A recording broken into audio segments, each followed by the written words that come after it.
Hey everybody, my name's Adam White and welcome to the September 2024 Government and Legislative Affairs Advocacy with Adam update. Kind of changed things up a little bit. I think that's what we're going to call it these days is Advocacy with Adam. Hopefully you were able to see that introduction slide of the logo that has been developed. So thank you for the office staff there in Anchorage for coming up with that. Just a few things I want to touch on this time around because well, it's September and a lot of folks are out flying that actually don't fly very much throughout any other time of the year. So I just quickly want to remind you to do your weight and balance. That's incredibly important. Do a very thorough pre-flight. Please go through and check everything. Unfortunately, we've had quite a bit of tragedy here in our state in the past few days. Accidents leading up to this past weekend with some fatalities, but then just this weekend alone, we had 7 fatalities and 3 accidents. So, yeah, let's be careful out there, folks. Want to go through some other things for us here that I've got on the list. A quick update on 100 Lowed and the progress that has been made on finding a direct drop-in replacement. I use that word an awful lot, but that is what the FAA says is the goal. And so there's a lot of things that are happening to make that a reality. Just remember that the not really a deadline, but the goal is to have a direct drop-in replacement by the end of 2030. And so, yeah, we'll see. So it looks like we've got 3 fuels that are still in the running. You remember that GAMI has their fuel, and it's been STC'd to be in all piston-driven airplanes, and they are working on the helicopter STC at this time. And then Swift has a unleaded, not necessarily a direct replacement, but a lower octane unleaded alternative that's out there that has had some press and some media about valve erosions and things with the University of North Dakota fleet. But they are working on another fuel that it will be a direct replacement for the 100 Lowed for 100 octane. And they are expecting their STC early next year sometime. VP Racing is still in that race as well. With the PAFI initiative, they are going for a fleet authorization with the FAA, which is a different process than an STC, but they are still looking to have their fleet authorization coming up here shortly. Now, where are we in this process? There's some material compatibility tests that are being done with these candidate fuels. There's already been some running, some actual engine testing that's happened. The next thing on the list, after all this materials testing and we get a little further along in this process, will be to see what the compatibility is with these candidate fuels and themselves.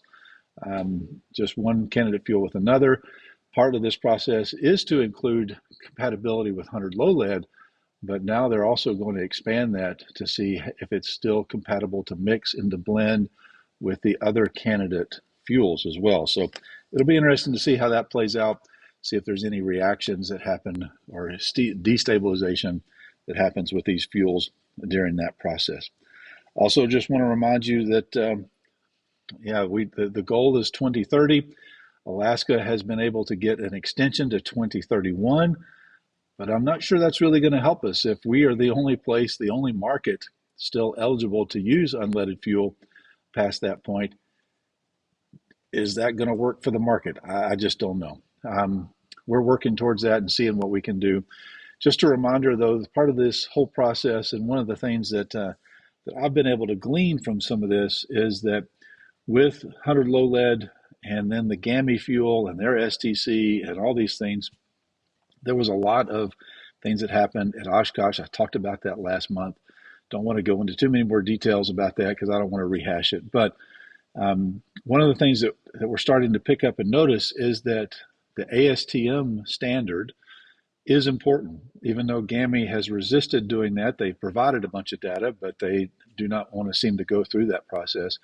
And where that's playing out is that a lot of the distribution companies don't want to mess with a fuel that does not have an ASTM standard. And that's primarily because they need to make sure they know what they are picking up and they want to make sure they know what they are delivering. at the end of that process. So going through some other things here on my list, I've got a long report that I write for the board of directors every month for the Alaska Airmen's Association, and I'm just going to run down some of the things that I have written in this report for them. We are facing another potential government shutdown at the end of this month, at the end of September. What will that do? How will that affect us? We're not really sure yet. There's still a lot of hope and plans that that shutdown will not occur, but yeah, you never really know, right? I can tell you what's happened as a result of the previous government shutdown that started about a year ago and then extended on into this year. Alaska DOT is having a rough go. They have 44 out of 77 FAA funded projects here in Alaska that have not actually been funded. That funding has not been released yet, and that's because of the dragging out of the government shutdown in the last cycle. And we are close to the deadline to be able to spend that money in the fiscal year.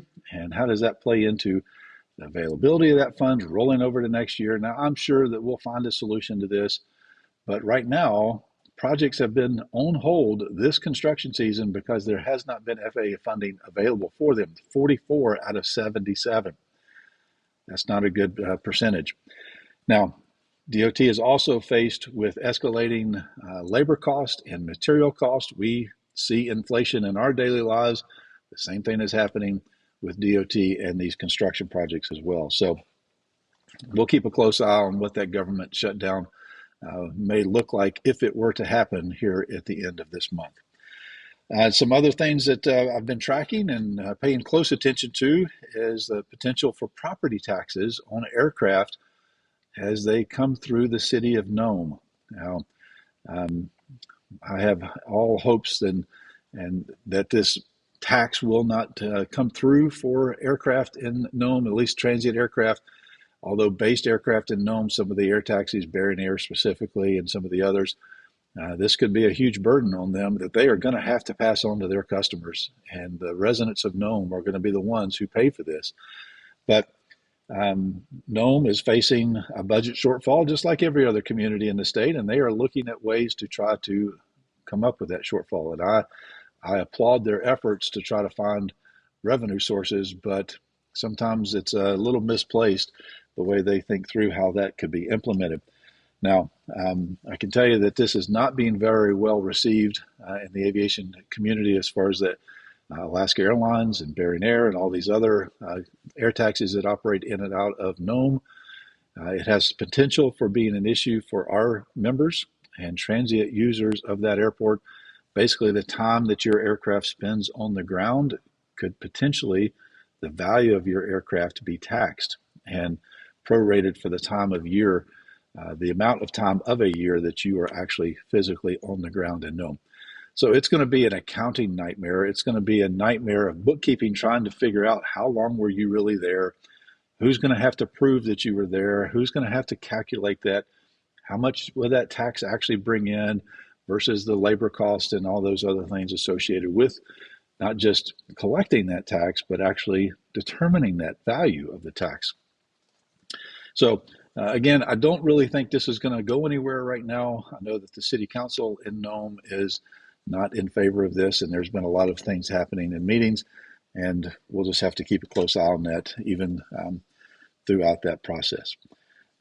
August is a big month for a lot of folks from Washington, D.C. to come to Alaska, and there's always that summer break that the House and Senate take in Washington, D.C. Well, this year we had a lot of dignitaries come to Alaska. We had a lot of very important people that you probably have never heard of, and that is the staffers for a lot of congressmen and senators. A lot of staff members of committees came through the state. It's not all just for vacation. They are actually, most of them are up here on a working trip to understand better what Alaska's needs are, the things that make Alaska extreme and possibly unique when it comes to funding, when it comes to infrastructure, when it comes to security, when it comes to all kinds of things. And so I had an opportunity to meet with several folks that have come to the state here in the past month, give them the perspective of the Alaska Airmen's Association, and you are members, and the needs that we have and some of the things that might be a little different from what they're accustomed to. One of the things that I was trying to make known was that, yes, while we have a lack of infrastructure in this state, we also have an aging infrastructure. The infrastructure we do have, however limited it may be, is in fact aging. And so, what do we do to maintain the current infrastructure, much less try to get new infrastructure? And that was an interesting concept for some of the staffers that I was talking with and trying to explain that need, because they were asking, what does Alaska need? Well, we need everything. We need a lot. And so there's no end to that conversation. But from the perspective of, we want to be good stewards with what the federal government has helped us develop and build. We honestly want to keep the things going that we have. And how do we do that? How do we do that on limited resources? How do we do that in short construction seasons? How do we do that with the difficulty of traveling back and forth? And so that was some interesting conversations that I had in late August, early September with some of those folks that were here during that summer break from Washington, D.C. A lot of other very interesting things happening in the state, some potentials for new technology that are kind of becoming commonplace in other areas of industry and our daily lives, and how that might integrate into aviation here in Alaska. Just some broad generalizations is what that may look like. You probably heard me talk about in previous updates about using AI and basically Siri or Alexa type things to be able to take down pilot reports for us as we fly, and then be able to get those into the system. That project that was actually spearheaded here in Alaska and in Oklahoma City, recently got word that that project got funding for the next couple of steps of that program. So looking forward to see how that could kind of further that research and development and what we can do to get that possibly implemented, not just here in Alaska, but across the national airspace system. Talking with some folks about some increased technology that's available with weather cameras and with weather sensors, and how do we integrate that into not just the weather camera program with third-party weather cameras, but how do we get that information and that data to other users of the system, and could some of that weather information be used to be able to shoot an instrument approach, even though it's not official FAA data? There's some language in the FAA reauthorization bill that happened earlier this year that gives us some hope that that could be the case. Some other things that are of great interest with a transfer of technology, some of that concept. I'm sure you've all heard of Starlink and the incredible ability to be able to get high-speed internet virtually anywhere now. Actually, I am uploading this video to you through a Starlink connection, to be honest with you. It has changed my ability to actually work here in the hangar remote and not in the Anchorage office because of that connectivity that Starlink affords. Now, what does that do for us in aviation? A lot of folks have talked about putting a Starlink panel in their kit and taking it with them when they go. Well, the mobile version that just came out from Starlink, a lot of people are considering transferring a service from a sat phone to using internet in some of these locations. And that's a different part of your maybe potential survival gear or just normal kit that you carry. There's great potential for what does that do for other forms of communication. Department of Transportation is looking at deploying Starlink units at their airports to help with the communication of the folks who maintain and clear the runways. The FAA is looking at Starlink on some of their weather systems to use that as a backup for the normal, what we call telco, telecommunications, whether it be a copper wire stretching out to get to the satellite uplink for the community, or other methods that the FAA has traditionally used, but now considering to use satellite internet as a backup, and Starlink has revolutionized how that could potentially work. Now, there's some other things that are happening that are pretty exciting. I had a conversation with a gentleman from Australia last week, and he's traveling around the country and actually the globe. It was kind of funny talking to him about his travel schedule. He is literally making a trip around the world right now as he talks about the capabilities of the company he represents. And not going to go into too many details because, well, you can go and look for it yourself on the internet. But there's a company in Australia called Skycraft that is looking to launch a satellite network to be able to not only do what Aireon has been doing with space-based ADS-B, but they would include also both frequency bands for ADS-B, where Aireon is only using the 1090. And I know I'm talking some specifics that some of you may not know or understand right now, but this company is looking to go a step beyond what Aireon has been doing, and also the potential for space-based VHF radio. And stop and think about that for a minute. If you could talk on a radio that you already have installed in your airplane, and it go up to a satellite in space and then be relayed back to the surface, where Alaska Flight Service or even Anchorage Center could then communicate back to you through that repeater, for the lack of a better term, of a satellite. It has the potential for giving us complete coverage across the entire state from the surface, to be able to key the mic and talk to somebody, whether it be Flight Service or Anchorage Center. The safety implications of this are just astounding. The ability to file to a flight plan, to cancel a flight plan, to get a weather briefing anywhere in the state, sitting on the ground, that capability is pretty exciting to me. Now, it's not a sure thing. It's not a done thing. They are still building up their satellite constellation. They have proved the concept. They are working through deploying a complete constellation to do that. The FAA is looking at how they could participate in that technology and how they could be a subscriber, because that's a subscription-based service that the FAA would not own, but then they could still use. And how does all that play out? A lot of things yet to be determined. But I can tell you it's pretty exciting to know what potentially is available to us in the aviation industry, that is a transference of technology and capabilities from other industries into what we do all day, every day here in Alaska. So it's exciting stuff. Stay tuned for more details on that as it develops, and see what we can do to kind of bring Alaska Aviation up into the current century, maybe even. Some of the other things that are of interest for a lot of folks is workforce development. I've been involved in several meetings here of late with the University of Alaska Anchorage and University of Alaska Fairbanks. And actually, as I'm recording this early because of some other commitments on Tuesday. I have to do some flying and go do some things in Western Alaska. But Aquasi, the Alaska Center for UAS Integration, they have built up some facilities in the interior. Most of you know I'm based here in Nenana. Their hangar is right across the field from me. They're having an open house today, talking about their capabilities and what their program is. Workforce development in the drone industry, there's a huge growth potential there for that.